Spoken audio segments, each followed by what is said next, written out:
Hi, Lori. What did I do? Okay. I'm here. All right. I think I fixed that problem. Okay.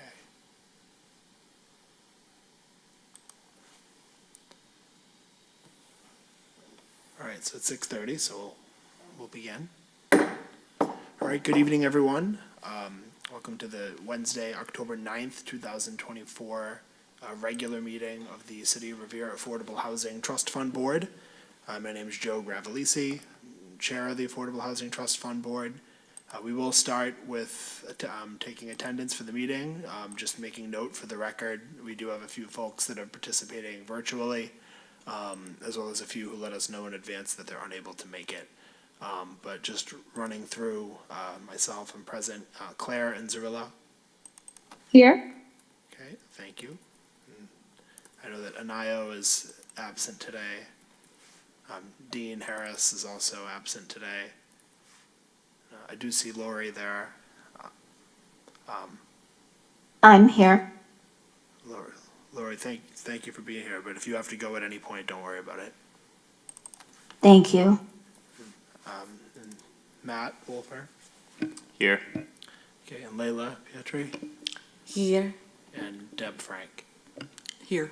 Perfect. So we do have the presence of a quorum, so thank you for that.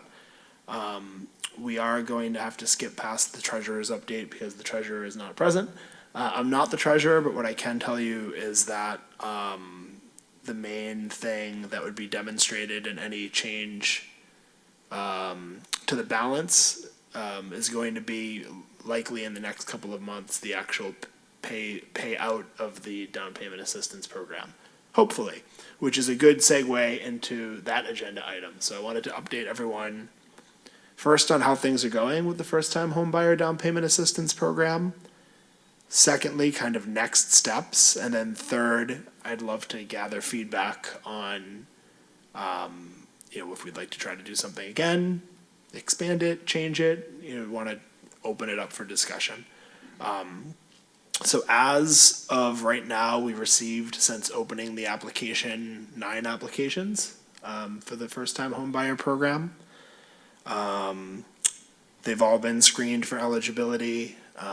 There are a few that were immediately not eligible due to not meeting the residency requirements or not meeting the income requirements. There are a few others that are pretty much close to being done. So we think that, within the next couple of days, sort of final documentation will be complete to deem that they're eligible.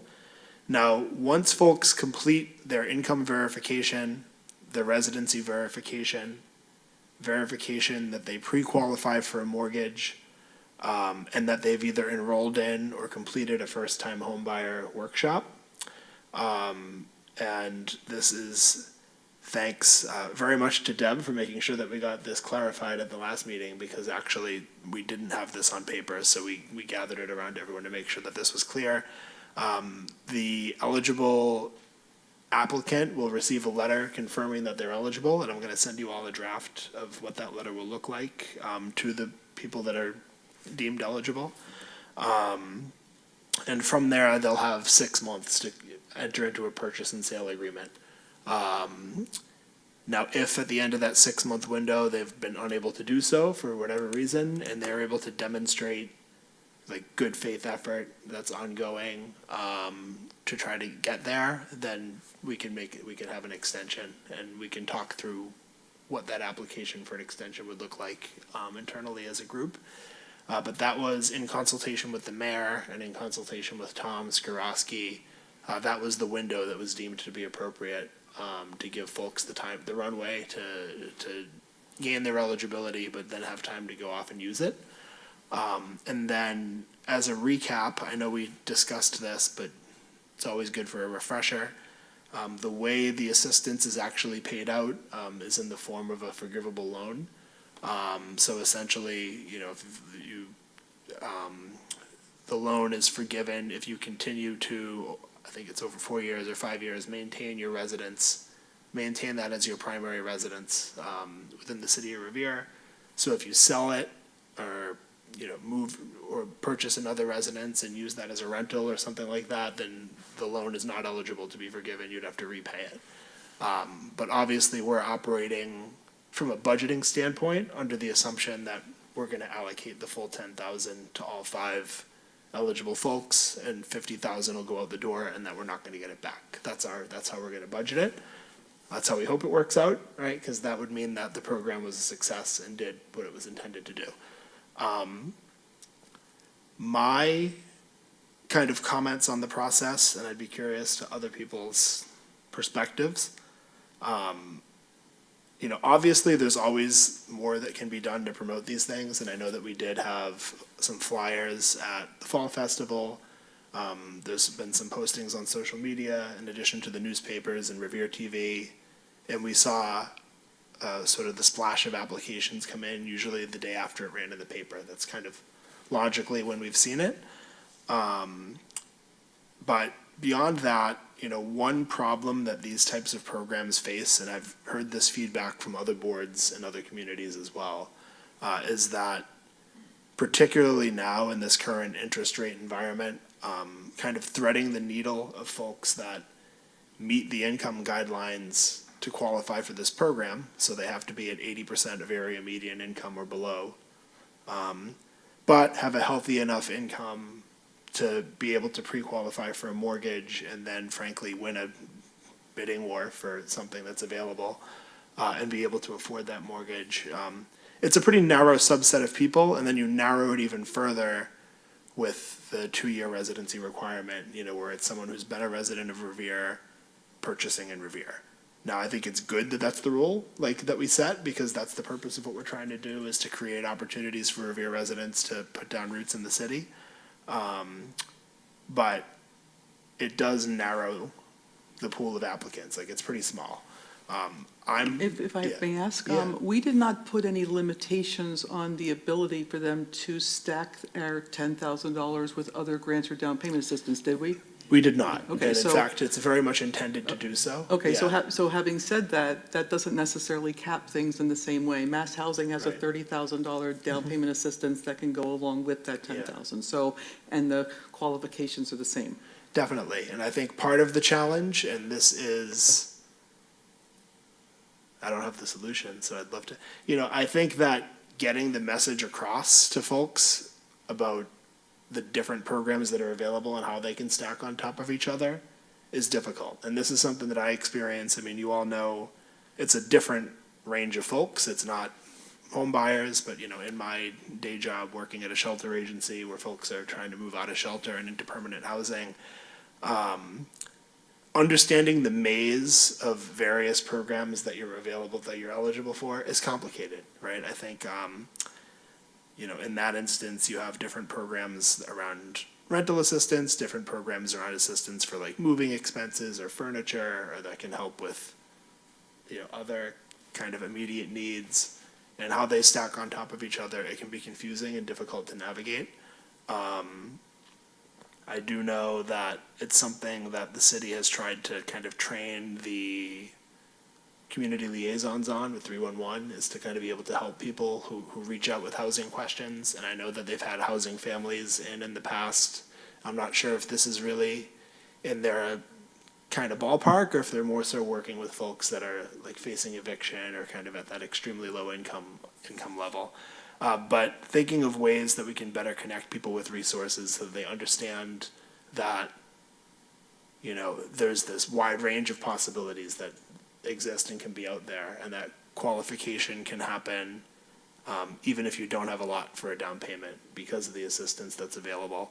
I do think, for better or for worse, right, the applicants that we get probably do know about the other programs because they also know about ours. I mean, it's just, unfortunately, there's this information gap that exists, right, in the community of folks that maybe are reading the paper or watching Revere TV, plugged into these sorts of things, and folks that are not.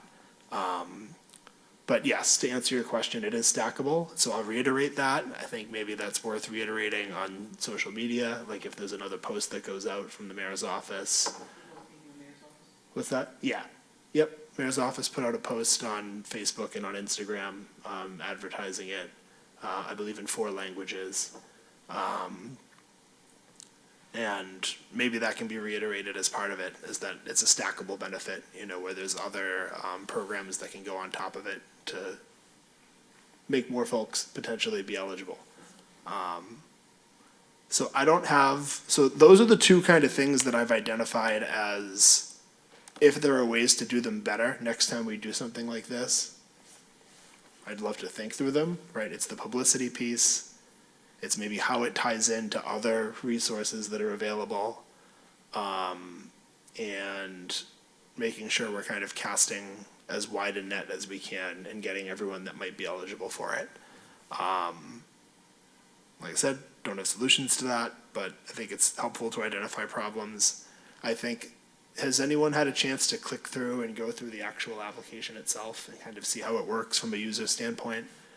I thought that was really well done and well designed. That was Lorena and the team that really put that together, but certainly would appreciate feedback on that, like, user experience process if you had a chance to click through it. And the fact that everything is time-stamped helps us know, what order applications came in and things like that. But do folks have their own feedback, thoughts, things that we should be considering as we perhaps do this program again in the future and make some tweaks or changes to how we do it?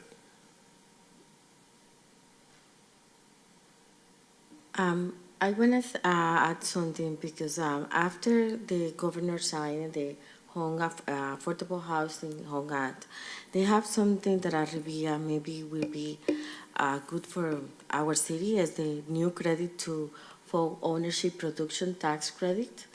That is a new credit to incentive production of home ownership units targeting household on incomes up to 120% MI.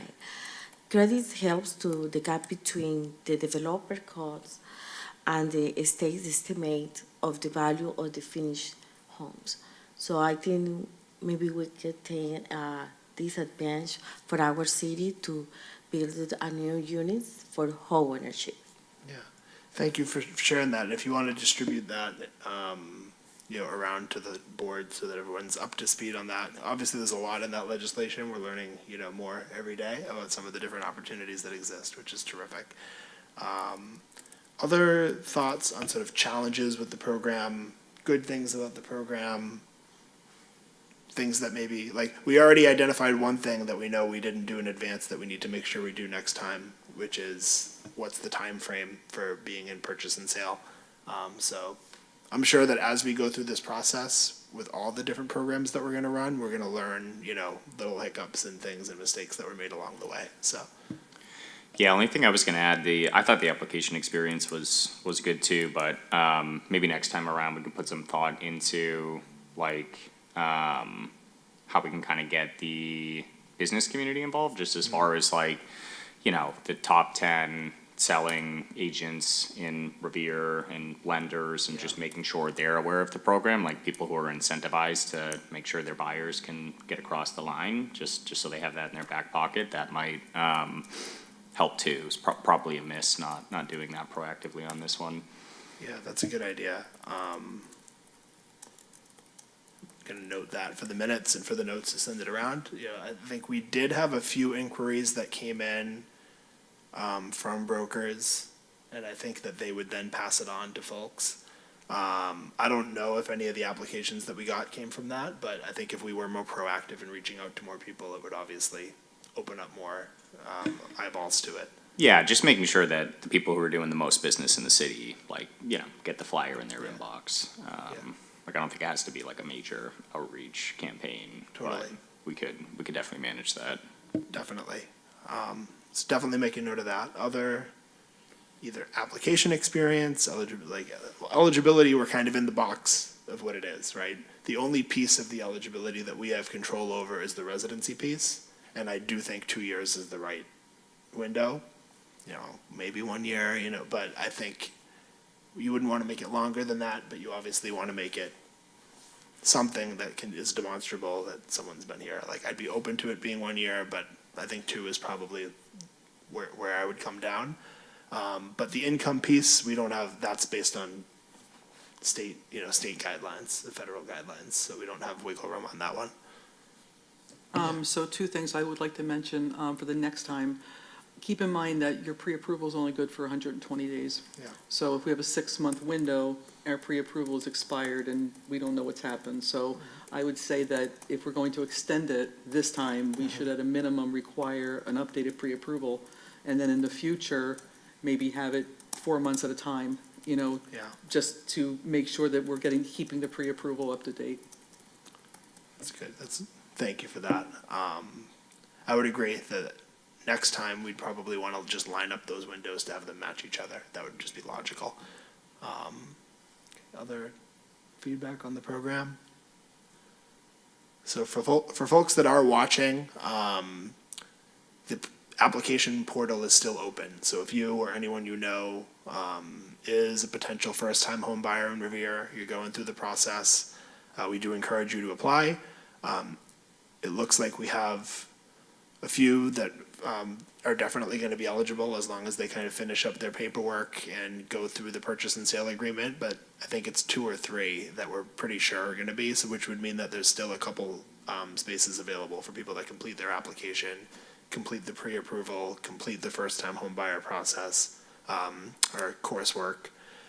So definitely encourage anyone out there that might fall into this window to apply and to spread the word to their friends, neighbors, family, etc. Okay. Any other commentary or thoughts on this program? Okay. So with that, we'll move on, and this is another where unfortunately Tom and Lorena aren't here, but I think I would love to just get people's thoughts and have a discussion on this. So one of the things that we've been talking about for a few months is the disposition of some tax title properties, some properties that came into the city's hands via the tax title process. And part 1 has kind of been activated, which is that there was an RFP to get someone to handle the marketing of the properties and why am I blanking?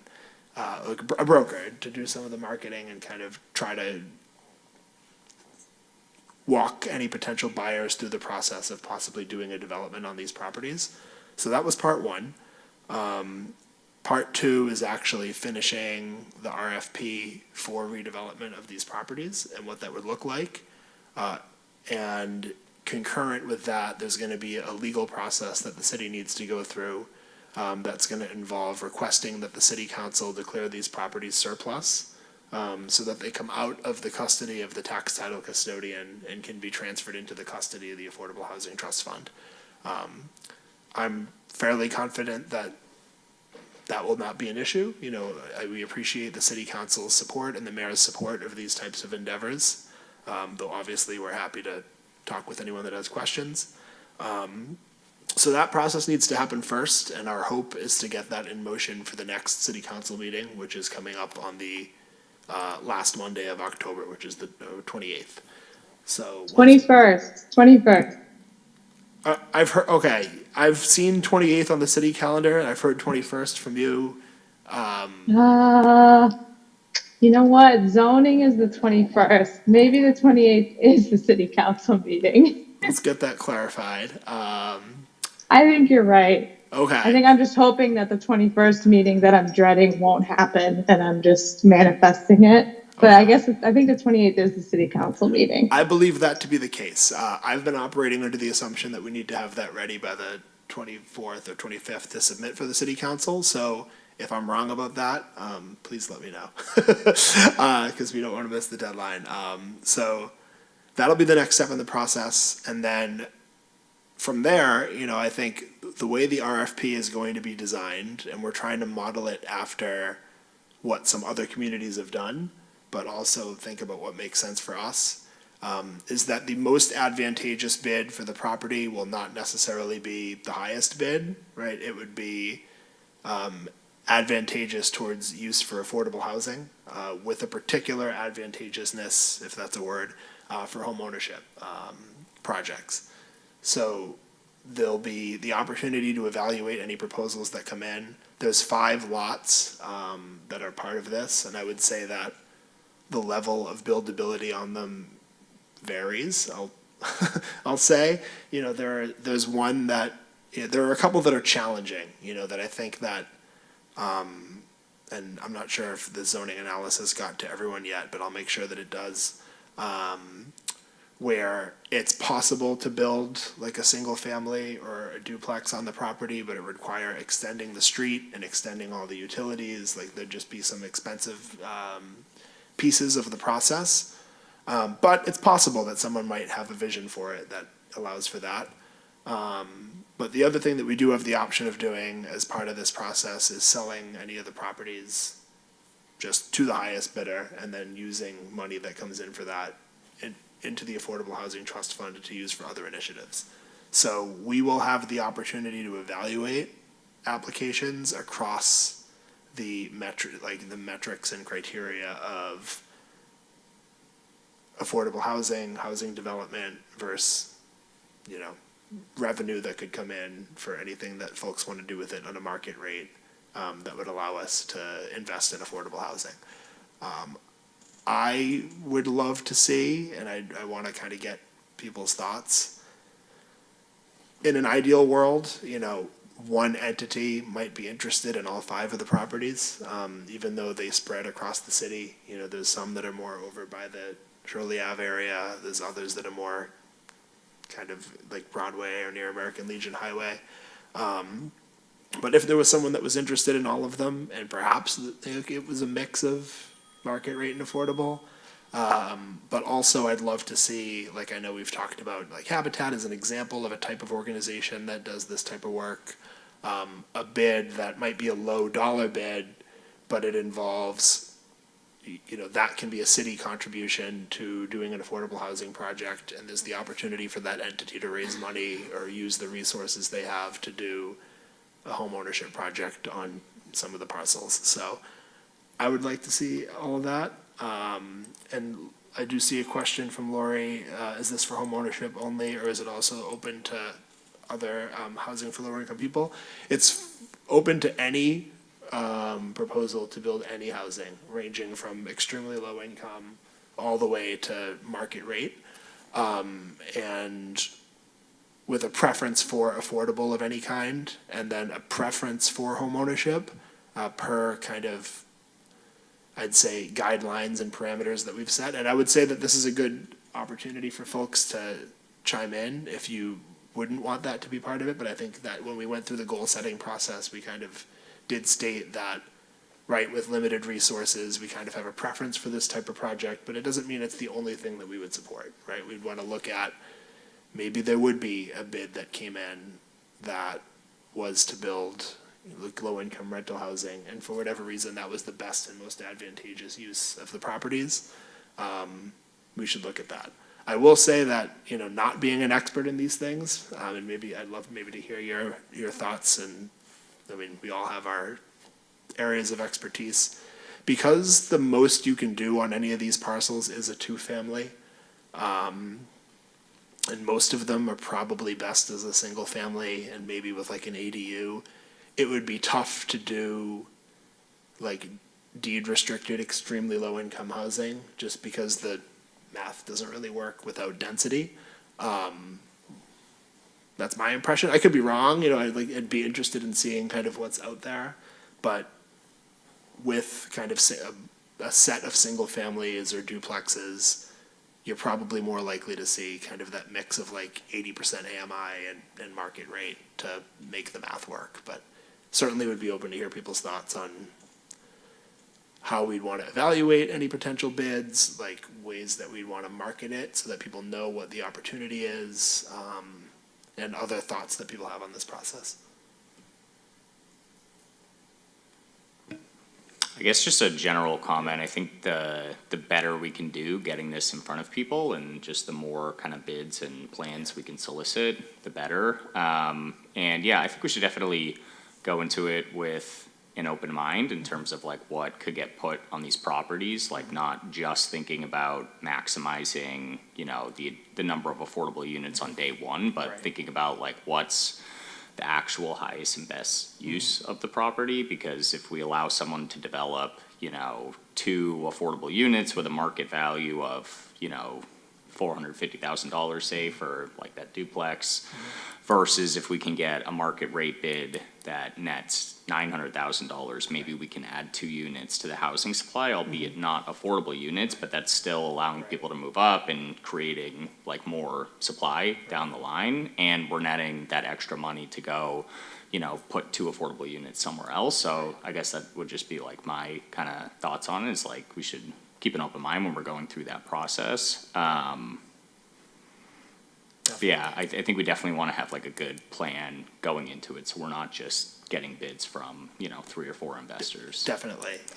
And I think that we will have the ability, once the properties are hopefully in our possession, and they've been transferred to us, at that point, we would have, you know, the opportunity to try to do that and be creative and spread the word and get the word out there to as many different types of bidders as possible. And we would all, as a group, you know, have that ability to evaluate different bids that come in. So thank you for that. I do see Lori added an additional comment in the chat, so I want to make sure I'm being mindful of folks participating remotely. Hearing from folks, right, that it's hard to stay here due to the cost of a home or cost of a mortgage. Exactly. That's exactly right. And I think that's why we've kind of set that priority to try to seed home ownership projects, but of course we want to see any type of project that might be useful or beneficial to folks in the community. So definitely appreciate the comment, Lori. So that's something that it's not quite, like the ball hasn't quite moved much further than it was a month ago, because there's just steps that we have to go through in the city council process.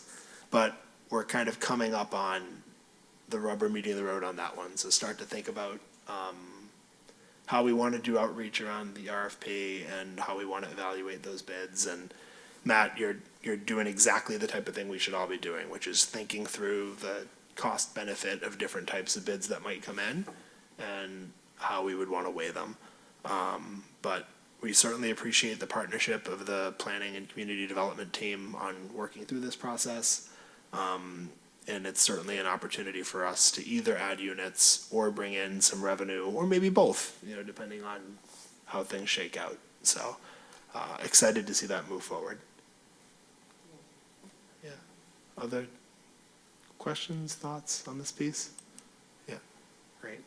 Another thing I was just going to quickly note is this isn't quite an affordable housing trust fund project, but it's something that we should all be aware of, is the planning and community development team is hopefully going to be moving forward with an application to create an HDIP district within a few, the Suffolk Downs area and the Shirley Ave area in Revere.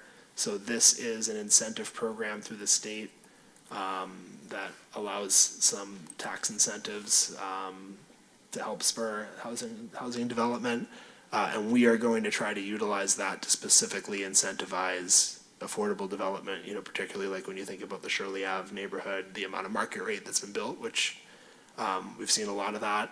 But are there ways to use these tax incentives to make the math add up to add more affordable units as part of the project?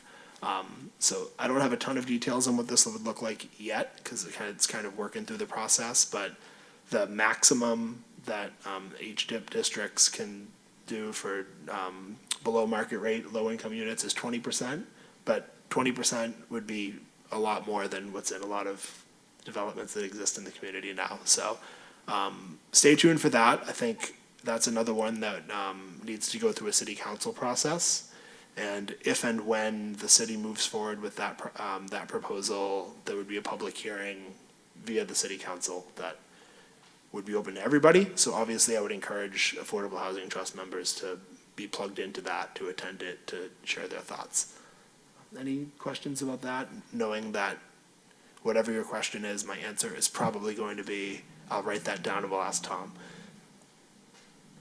Okay, it's not a question, it's just wanna share something about, for the Home Act 2, about the community investment tax credit, that we can also take advantage to, because the individuals donating 1,000 or more to the community development corporations or nonprofit community support organizations, that has been our CITC receive a credit of 50% of their contributions. So this is will be good for the investors and developers, for the community.